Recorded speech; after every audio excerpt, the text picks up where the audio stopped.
Welcome, everybody. My name is Mina Jane. I am one of the programming librarians at the Cary Library, and I'm really happy to be here with you tonight. I wanted to say that we always we are recording this program, and if you have questions, throw them into the Q&A or the chat, and I will be asking John during his presentation and at the end as well. I would like to thank our Cary Library Foundation for supporting all of our adult programming. We would not be able to do this without them. So without further ado, I'm going to introduce my friend John Scott Smith, who I think goes by his middle name so that people don't call him John Smith. I've known him for many years, and I'm really pleased that he's helping us with these cooking programs because he's a home chef. And what I love about John is that he started doing, practicing with some recipes and realizing he really loved it. And at one point he had an opportunity to work for a big box wholesale bakery, and he just honed his skills and he shares them with his friends and his family. And I know that these pumpkin whoopie pies go out on Halloween, at least to his neighbors, although I don't live close to him. So I've always been a little bit envious of that. So like I said, welcome John to the Cary Library, and we are ready to make some pumpkin whoopie pies. Hello, thanks for coming tonight. A little bit more about myself. I got into baking probably about 12 years ago. I moved from Chicago, which at the time felt like the bread capital of the world, to upstate New York, where I could not find a good loaf of bread to save my life. I didn't realize moving out of Chicago that would be the case. So I bought a book, I bought a baking stone, and I set off on a mission to learn how to bake bread. Got good at that, was baking often, and then when my sons were born, they wound up with some food allergies, peanuts, tree nuts, and while most cakes don't have those in them, a lot of the equipment at big bakeries or at Star Market or at any places you buy birthday cakes are made on shared equipment. We couldn't have that. So I decided to learn how to make cakes, and I got into cakes, and I got into pastries and cupcakes and all these different things. And that was really my background. I learned from cookbook authors. I learned from YouTube artists. I learned from working at a professional bakery for about a year. And I've been trying to teach that as I go. I've been teaching breads. I've been teaching pastries. And tonight I'm going to teach you the pumpkin whoopie pies I've been working on. This is a recipe that I got primarily based from King Arthur flour. It came in a catalog of theirs. I make two different sizes of these, and I'll be going over both of those. It depends on whether you want to make the mini whoopie pies or the large size ones that you might be used to seeing at a bakery or in a restaurant. The base for this is very much more like a cake than a cookie, and if you try to bake them, I think you'll see the same. When they come out of the oven, these are some of the finished products. And we're going to go ahead and fill those later on as well. But I'm going to start the batter for these right now. If you are reading along in the recipe that was sent ahead, I've made adjustments to the ones that King Arthur flour sent out. I've made a couple of very minor changes. And one of the big things that I've done is add extra mixing time, because I found that these come out of the oven a little bit too tender. And you want them to be able to stand up. You want to be able to hold a whoopie pie and eat it. You don't want it to be falling apart in your hands. So I add an extra 1.5 to 2 minutes of mixing time in order to develop some of the gluten as we're going through. And so I'm going to go ahead and get into the recipe right now. I've pre-measured most of the things that I'm going to need, and so it'll probably take you a little bit longer as you're getting set up. But this recipe is going to call for 1 stick of butter, which is 4 ounces. And I will show you some tricks that I've learned as we go. So save the wrapper. We're going to use that later. Next, we're going to add 1/2 cup, which by weight is 3.5 ounces of vegetable oil. And so I go ahead on my scale,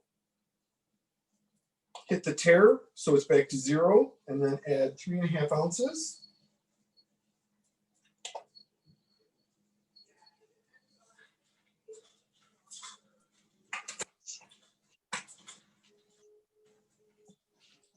Two cups of brown sugar. You can use whether light or dark, it doesn't matter. I like a more molasses taste, so I usually go with the dark sugar. This is 2 cups is going to weigh in at 15 ounces. So we tear our scale, set it back to 0. Add 15 ounces. I pre-measured this in advance to make it go nice and smooth for the seminar. And there's 15. Hey, John, can Yes. I ask you to move the mixer out of the way a little bit? Perfect. How's that? Thank you. Mm-hmm. That's great. Excellent. All right. Next, we go with 2 tablespoons of molasses. This is something I especially like to do by weight because it's sticky stuff. And trying to measure this stuff out, you wind up scraping it out of a measuring cup with a spatula. It is very inconvenient. So I would much rather weigh molasses. And if we're doing 2 tablespoons, it's 1.5 ounces by weight.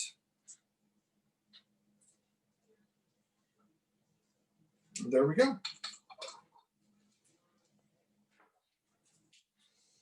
And then the rest of the dry ingredients, except for the flour, we're going to go ahead and add now. And that is our teaspoon of baking powder. And I've measured all of those into a cup in advance. I've got my powder, my half teaspoon of soda, 1 teaspoon of salt, 2 teaspoons of cinnamon, 1 teaspoon of ginger, half a teaspoon of nutmeg, and 1/4 teaspoon of cloves. Now, none of those spices are going to affect the way your whoopie pies bake. So that's one of the places where you can really change this recipe up as much as you'd like, and you're not going to change the basic structure of the pies as they come out of the oven. So if you want to do more cinnamon, if you want to do less, if you want to do extra cloves or omit them altogether, omit them altogether. If you don't like clove, it's up to you. So I'll add all of that. And then get started on our mixing. You want to show that? Thank you very much.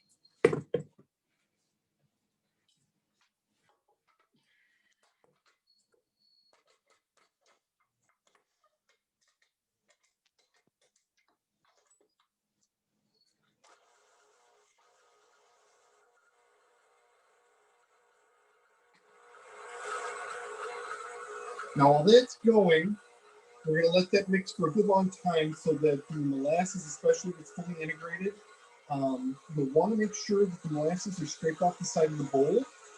And so we're going to scrape this down once or twice as we go. But right now, I'm going to go ahead and crack the eggs, open my can of pumpkin, and measure out my flour. All right?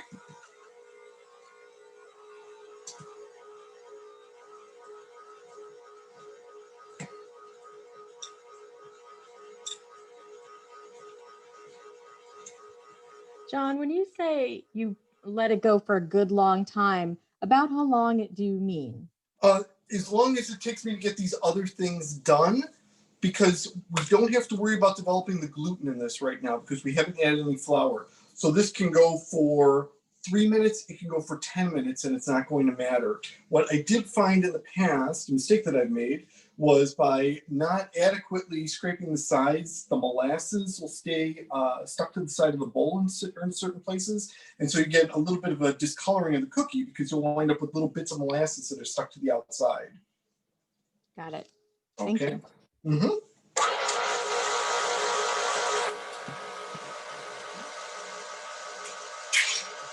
So my pumpkin is open. I'm going to weigh out my flour. 2 1/4 cups, which is going to be 9.5 ounces.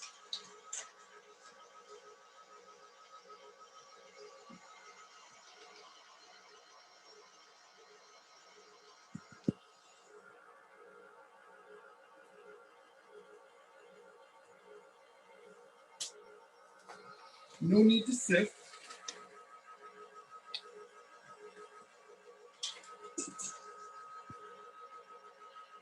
And now is when I'm going to stop for a second in order to scrape down the sides.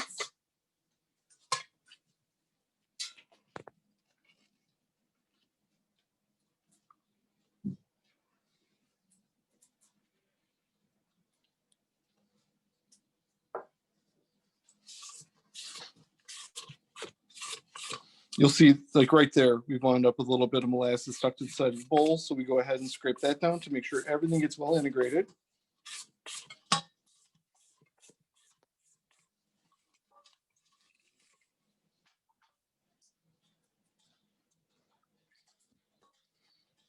And now I'm going to go back to mixing that while I crack my eggs.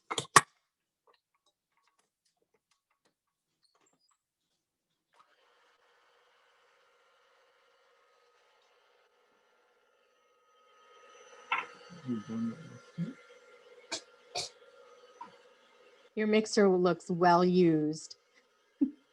It has been.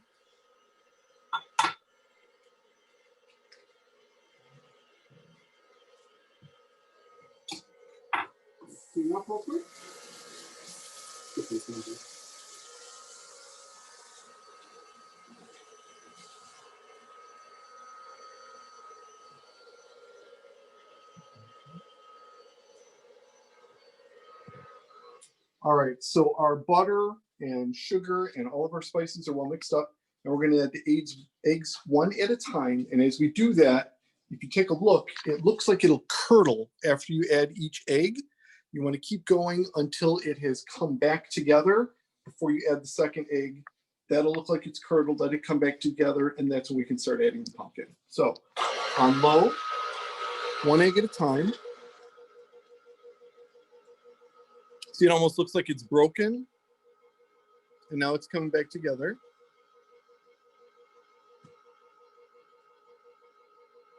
Now we'll add the second.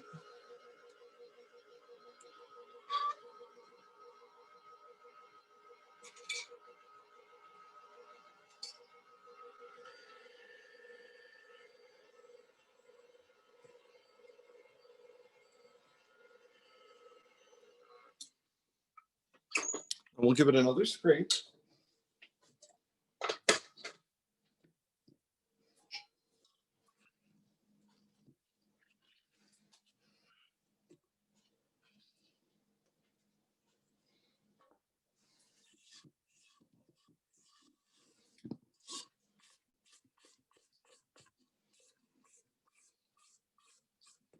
When I worked at the bakery, we were dealing with some 120 quart mixers. And so you'd have to put this giant rubber glove on to cover your hand all the way up to your shoulder. And you go down into the bowl with a bowl scraper. These bowls were big enough that you could have literally sat inside of them. Today, we're just working with this little 6 quart.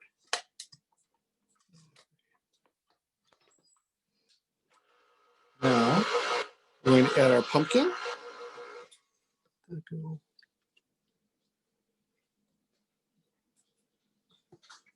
going to lower that down so I've got a little bit more room to work.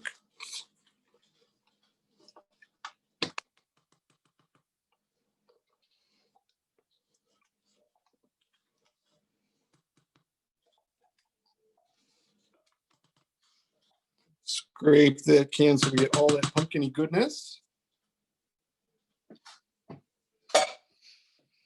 Now we're just going to stir to integrate that, and that's when we can move on to our flour.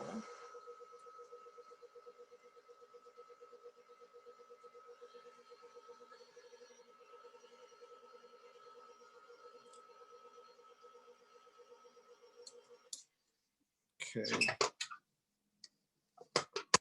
We're going to do the flour in 2 separate installments.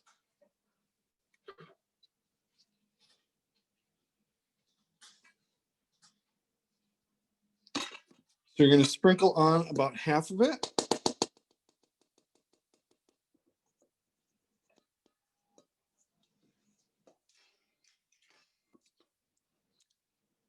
Get that a little bit wet so you don't get a big puff of white.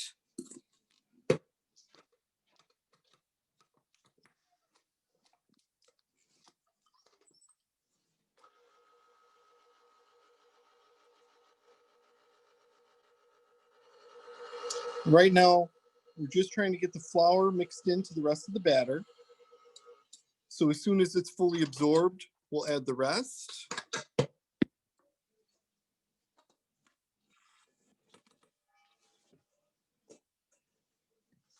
Same as before, move it around a little bit so you don't get a big poof of white.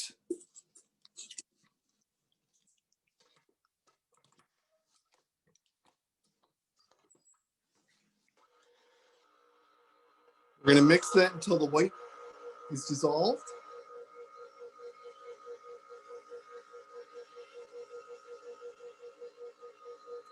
Very good. Now we're going to give that one last scrape, and then we're going to give it a full 2 minutes. I said 1.5 minutes in the write-up, but I've experimented with that and decided 2 minutes is the right amount of time to mix this so that the gluten is developed enough that the cakes aren't overly tender and fall apart in your hands. Since it's eaten as a sandwich, it really does need to be able to hold itself together. So, quick scrape of the sides to get the rest of that flour in.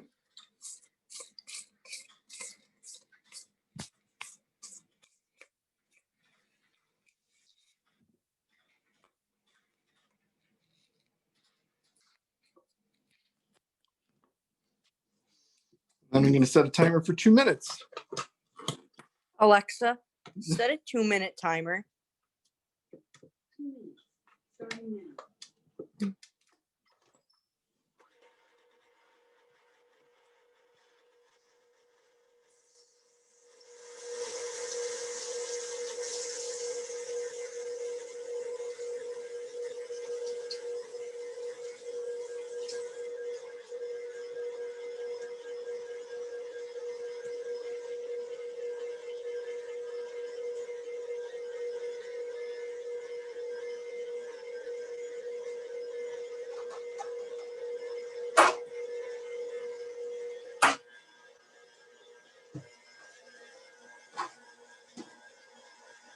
While that's mixing, I've got my sheet pans, my pre-cut slices of parchment paper. And these wind up being very sticky. I found they really like to cling to the paper, whether using parchment paper or soap yet. And so an extra way to make them let loose is to put a nonstick spray on.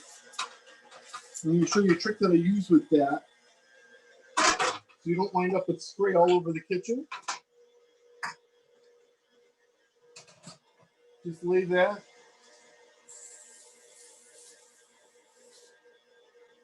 inside the door of your dishwasher, and you wind up not making a mess at all.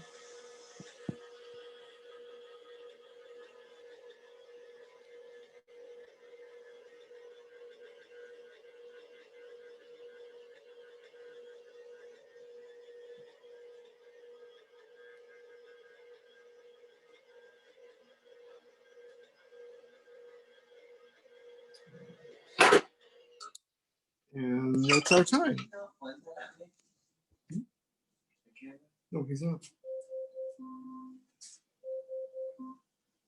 All right. So our batter is all mixed up. Oven is preheated to 375.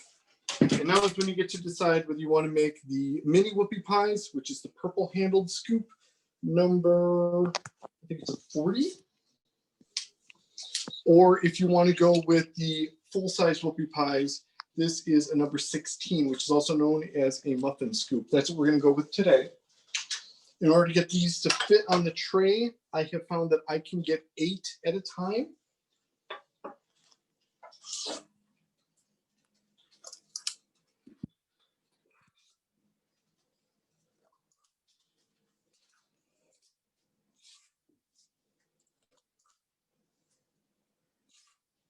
The disher makes it real easy and convenient to get consistent measurements.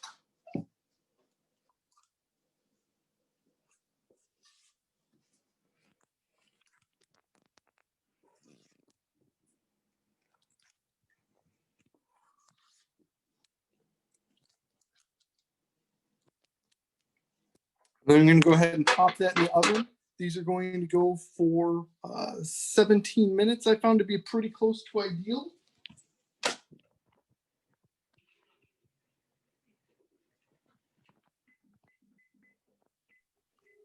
And then we're going to go ahead and scoop the rest of these before I go ahead and put together the filling for them.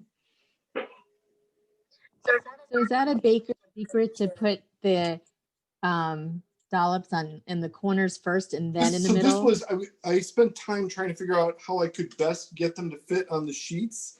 And by going with the corners first, then it becomes real obvious where the center is, and then those last two. I tried this many different times, and I make notes. I got sticky notes on this one. I got written notes up at the top.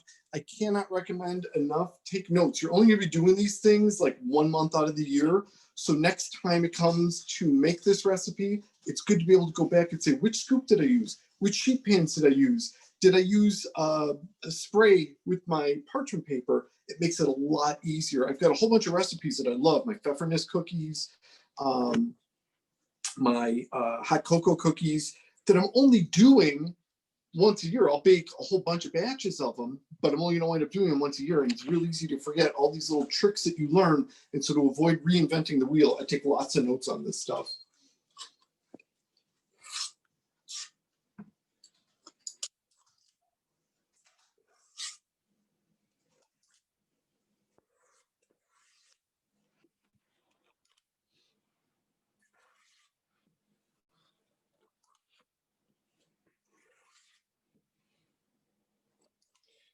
And I'm going to actually be serving these. So I'm going to go ahead and finish up all this batter. I'm just going to scoop one more tray after this. And then I only have one bowl for my KitchenAid. So rinse that out real quick, wash it actually, because we have eggs in here. And then I'm going to go ahead and make the cream cheese filling that we'll be able to do later. It is very quick, delicious recipe. And if you want something that's going to be shelf stable, I also included the recipe for a buttercream that you can do plain, or if you want to add a cream cheese extract. This does not need to be refrigerated. The filling that I'm going to make tonight with cream cheese and butter does need to be stored in the refrigerator.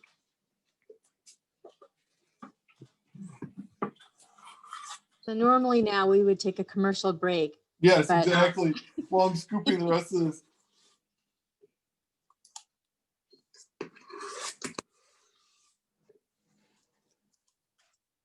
So John, when did you first start really baking? Was it just for the kids and It started off with the kids with the cakes, and then I discovered I was kind of good at it. And anything worth doing is worth overdoing. And so once I started getting into cakes, I really got passionate about it. I got overcommitted. I started buying you should see my bookshelves, most of which I got from the library, friends of the library book sales. I've got all these baking books that I've gotten. I've got all these cookbooks. And when I interviewed at the bakery to be a pastry chef, I had shared that one of the main teachers to me was Rose Levy Birnbaum's The Cake Bible. And both of the interviews that I had were extremely impressed with that book. Both of them had read it, and one said, "Oh my God, that's the most used baking book in my kitchen right now." So let me get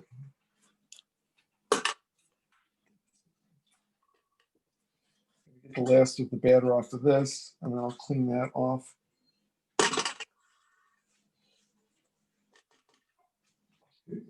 Nope, you're not going to go into the sink, buddy.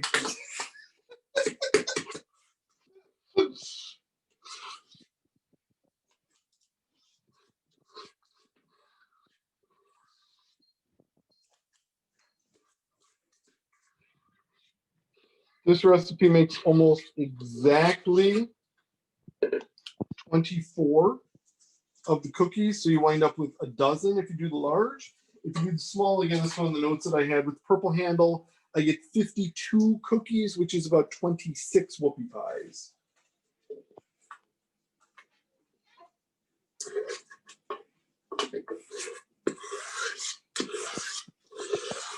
And while you're doing that, John, I do have to ask, at what point did you start making them for the neighborhood kids and families? So that was maybe 4 or 5 years ago.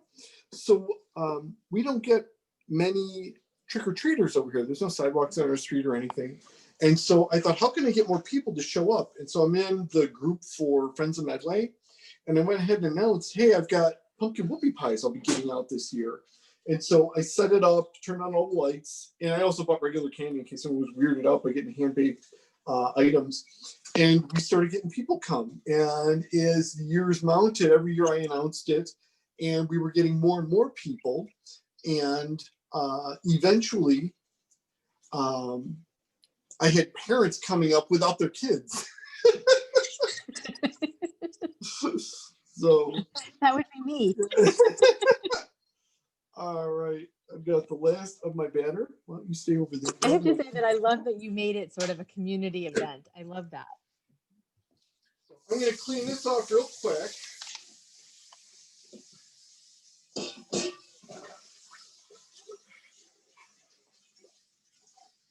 And you get to watch me doing dishes. That's fun.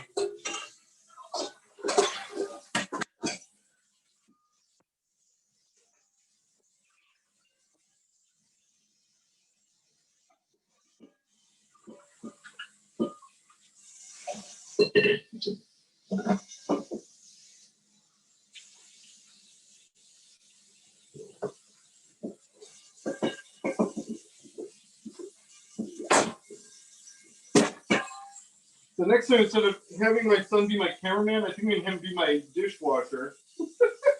I won't wash dishes. I'll hold the phone, but I'm not washing dishes, Dad.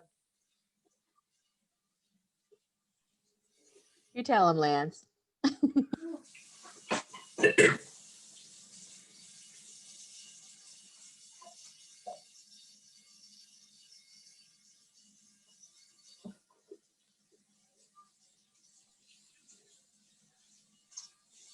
This is like the behind the scenes of like a cooking show. You know, while the chef is like out front doing all the stuff, everybody in the back is washing I know, I need dishes. that arrangement. I need to be more famous, obviously. So, Maybe after today you will be. Here's hoping. Okay, so the reason I had to go ahead and wash it is, like I said, I only have one bowl, I only have one beater bar. And we had raw eggs in there and uncooked flour. And so you want to go ahead and clean something like that because the icing is not going to be cooked. And so if there was any salmonella from the eggs or anything like that, anything you can catch from uncooked flour, you want to make sure that that's going to be clean that you're working with because the final product is not going to be cooked. So while those are finishing, I will prepare my cooling racks, and then we're going to go ahead and make the icing. This is one of the tricks that I like to share. Like every chef always has these fancy little tricks they show you, like Rachel Ray with her EVOO and whatnot. Take your empty butter wrapper and wipe down your cooling racks with it. You get a very light layer of butter on them, and these whoopie pies, which are notoriously sticky, are not going to wind up getting stuck to your baking rack. And if you are counting on having exactly 12 whoopie pies when you're done with this recipe, you cannot have one of the pies crack because it got stuck to the cooling rack. So if you accidentally threw away your butter wrapper or you're using something else, you can also put nonstick spray on these or rub it with a light coating of shortening or whatever you want. You just want to make sure you get something on there because unless they are nonstick racks, these will wind up adhering themselves. So we have a question that is, and I actually had this as well. Will they still come out well if you don't have a scale to measure the ingredients? Yes, they will come out just fine. I find the scale makes it a lot easier to measure my ingredients and much more precise. You're going to wind up with a much more consistent product time after time that you make it and year after year that you bake these. Like I made notes in the recipe that I sent out. I think I said it was 18 to 20 minutes of bake time. And what we wound up doing is I wound up adjusting that. I'm finding 17 minutes tends to be more ideal. So I'm updating my notes with that. And that's what I'm going to be doing for future years. So the scale is going to make sure that you're getting exactly the same thing time after time.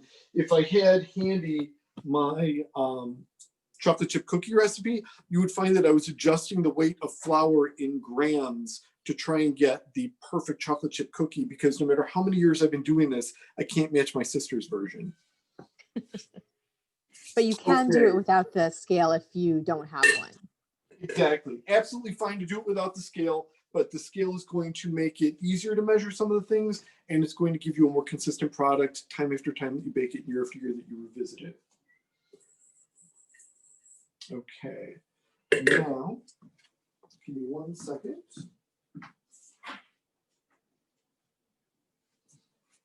I had set aside everything that we were going to need for the filling,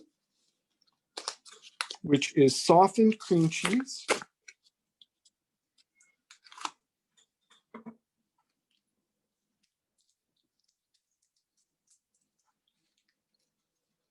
and 1/2 of a stick. I think it's half a stick of butter. Yes.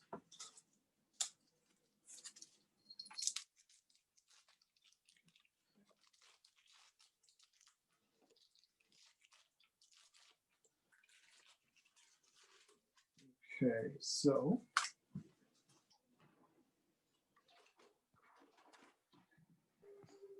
John, can you use low-fat cream cheese instead of full-fat?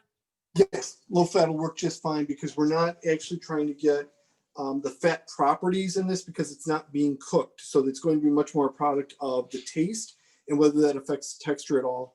Low fat cream cheese might be a little bit lighter, so you might want to increase the amount of powdered sugar by a little bit if you find that your icing is too thin when you're finished. Thank you.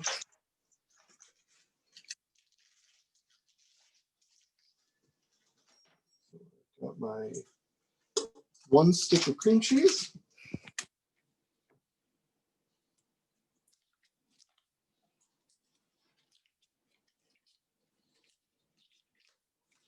And 1/2 of a stick of butter.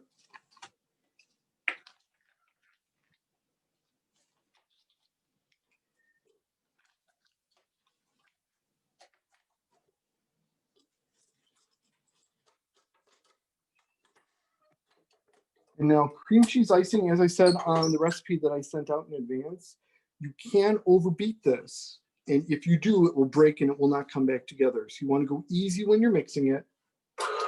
We're only going to do as much as is necessary. And so for this initial time, we're going to go until there's no more visible chunks of cream cheese. You want that and the butter fully mixed into each other.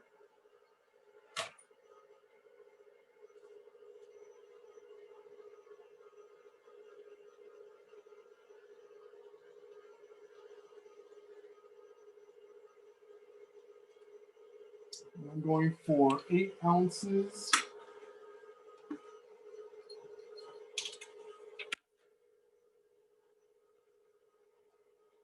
of powdered sugar.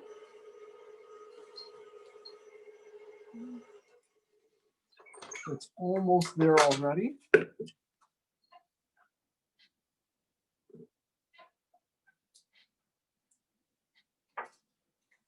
So we scrape that down again.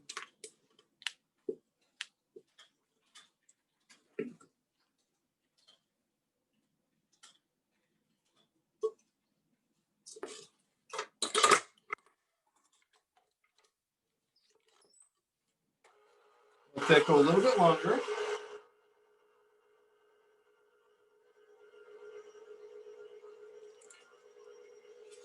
And for my powdered sugar, I measure it right into the sifter.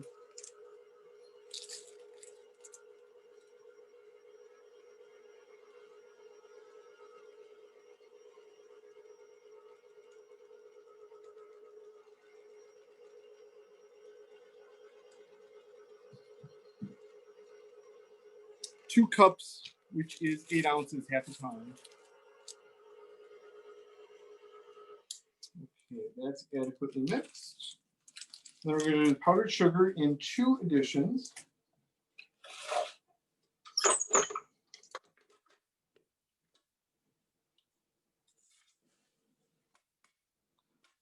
I'll do about half of that now.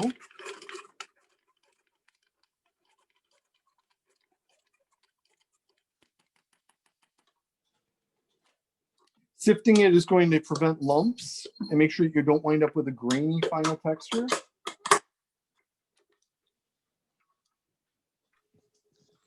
John, is the ice cream scoop the only way to put the batter on the baking pans to get the correct shape? If you're going for a precise measurement, otherwise you can divvy it up into,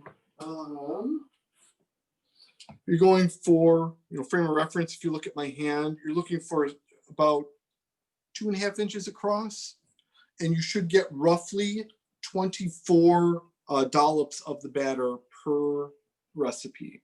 So you don't need the scoop, but it is very handy. A quarter cup measuring cup will get you there. Also, it's just going to be a little harder to dig it out from inside the cup. Oh, thank you. That makes sense. Sure. Wait, a quarter and a half. Grab a measuring cup.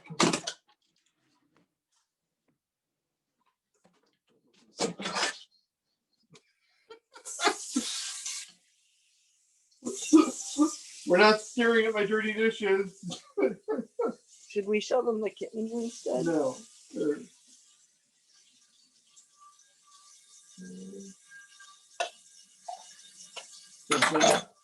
So how much is that? It's about four ounces. So that is half a cup, not a quarter of a cup. I was mistaken. Julie says, Is how that can we right? get one of those? The scoops? Yeah. Wait. Yeah, just Amazon. I get mine at Amazon, or if I'm placing a big enough order, I go to webstoreonstore.com, but their shipping is expensive. So I wait until I'm ordering like $80 or $100 worth of stuff at once. Oh, okay. Thank you. Sure. But Amazon absolutely has these.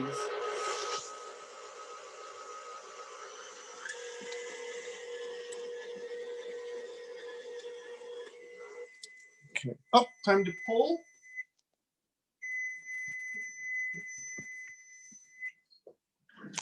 Your oven mitts are over there, Dad. Thank you. All right, now as we pull these out of the oven, they want to look dry. If you touch it, it should barely leave a dent or even bounce back. If your finger sinks into it too much, they're not finished. These are done and ready to go. So I'm going to set that sheet aside and pop the next one in.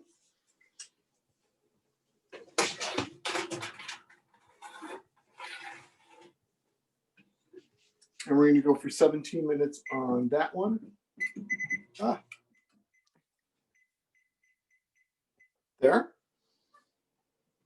And you back up just a little bit, bud.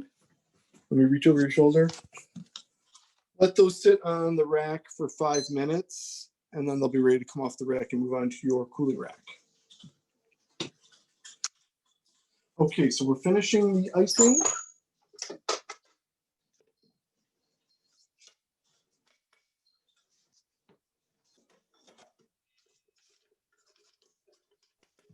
John, Jane wants to know if you have a convection oven, can you bake the sheets together? I do have a convection oven. I have never tried to do these in it. I do use the convection setting for my cupcakes, though.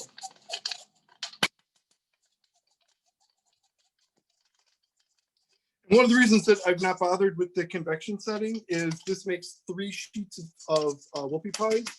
And so I can only fit 2 in the oven at a time. So it doesn't matter if I do 2 in 1 or wait, no, actually I would be able to speed up the process by doing it.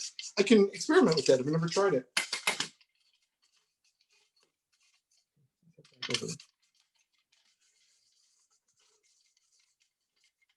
Okay. We're going to add another bit of mixing to get the powdered sugar fully incorporated.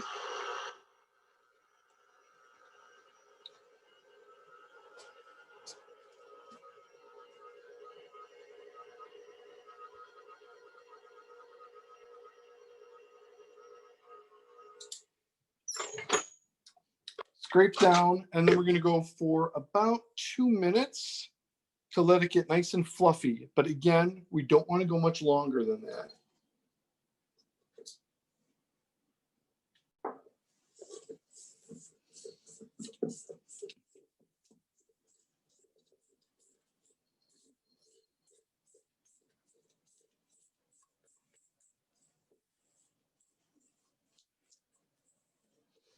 So usually around Halloween, if it weren't for COVID, I would probably be doing anywhere from 3 to 5 batches of these in advance so that we've got enough to hand out to everyone.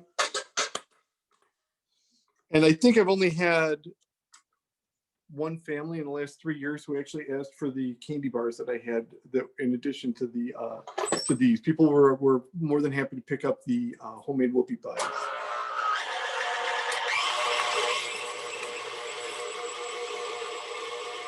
Alexa, cue the timer. So I've got 3 timers going right now.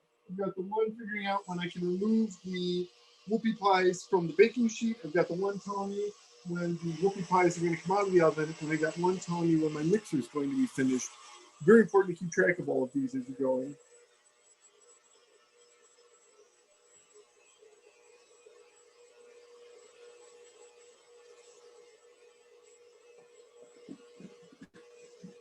Did you say you make candy for Halloween, or Pardon me? did you say you make candy for for Halloween?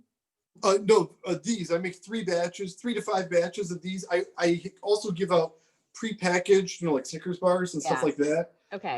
For people that are oogie about getting homemade treats from people. People Sorry, hear about. Didn't mean to make you stop. No. Finish that up, and then I'm going to work on, since I've already got some finished whoopie pies that I made earlier today, I'll go ahead and pipe the filling into those. We'll be good to go.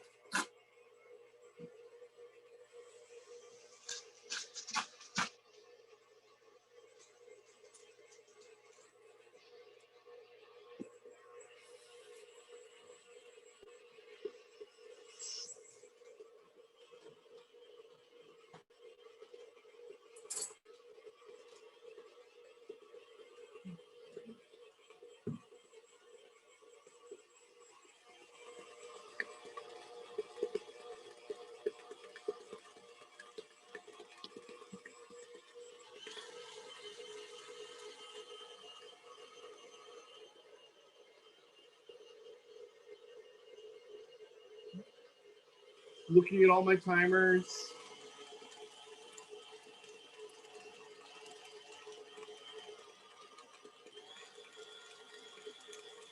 Alexa, dismiss.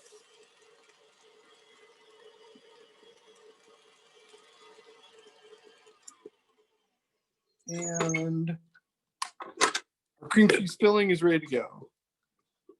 So, all right, so 5 minutes, I can take those off the pan. Then I'll get back to filling up my piping bag and we'll go ahead and start filling. So after these have been on the rack for 5 minutes out of the oven, the pan is already cool enough to handle.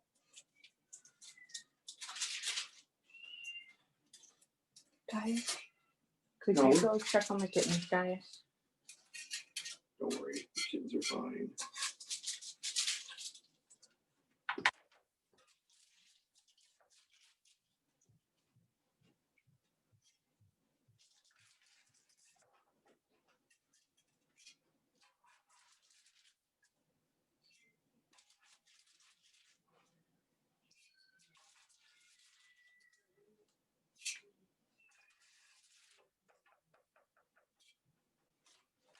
All right, those are all finished.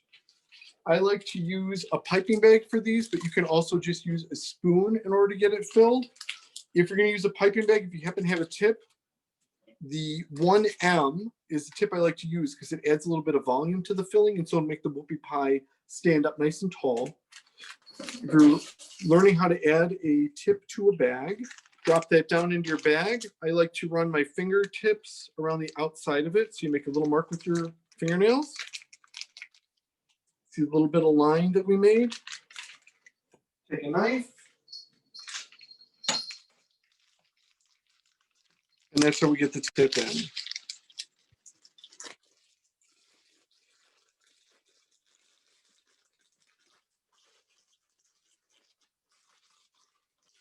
Now to fill the bag, we scoop up that beautiful cream cheese icing that we made.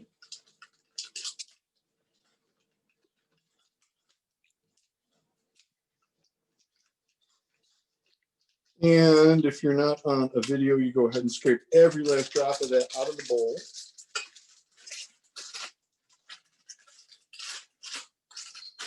squeeze it down so it gets towards the tip.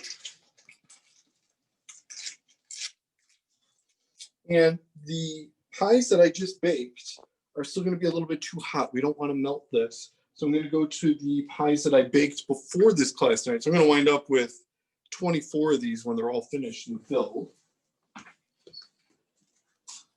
Look for 2 that are about the same size so you get a good pair.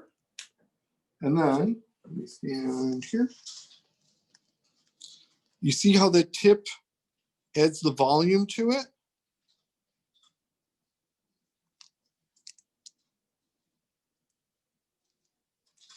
And that is your finished product.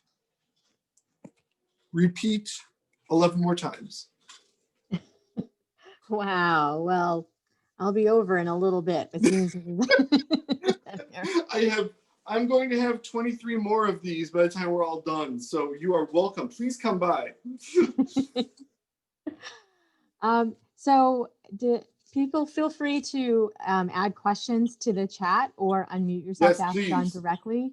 He can type a few more while we wait for questions to come through. Indeed. He and I will just chitter chatter. So, yes. If you ever have any odd shaped ones, those are the ones you want to pair together. And everyone in my family knows that the ugly ones are the ones we wind up eating. We always give away the pretty ones. So I filled that one from the outside. Let's try one from the inside and see if that works out any better. Nope. Oh, that's a good question. About the same. Yes. Can they be frozen? Yes, they can. These will freeze very well. You can freeze them filled or unfilled. We used to do that at the bakery, as a matter of fact, when we were selling these products. So yes, these can be frozen. I would go with a buttercream filling instead of the cream cheese filling if I'm going to be freezing them, though. Otherwise, what do you do with them? Do you just like put them in the fridge or until you are ready? Exactly. I wrap these individually. Now they will normally be a little bit sticky, and so you don't want to stack them on top of each other. If you are going to put them on a plate, what I will usually do is put powdered sugar on the plate and then put the whoopie pie on top of that, and then a little more powdered sugar on top of that, because you don't want them to wind up stuck to each other.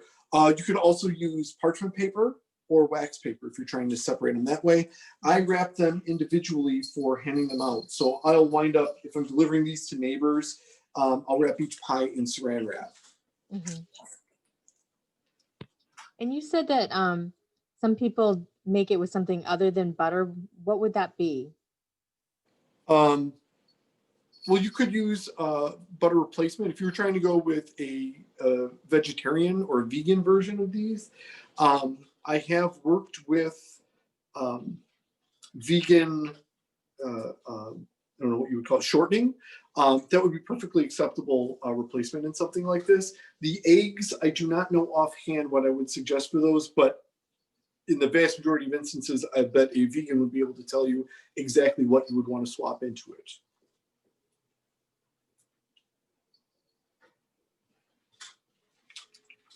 Any other Then questions? I'll get more. What's that? I'm just asking people if they have any other additional questions. How do we do? This thing ran longer than I expected, didn't it? No, we're good with 7:50. Okay. So I didn't want to be too time consuming. Well, you haven't been. But since we don't have any other questions, I will let everybody know that I will send out a recap of this program with the recipe again and the YouTube video link, probably sometime tomorrow. So you can revisit it, you can share it. John, thank you so much for doing this. It's been amazing. I can't wait to try making this on my own. Fantastic. Thank you for having me. It was really a lot of fun. And I hope everyone gives it a shot. It is not a difficult recipe. It's a good time to make, and it is perfect for this time of year. And no, I know I enjoy the pumpkin aspect of it.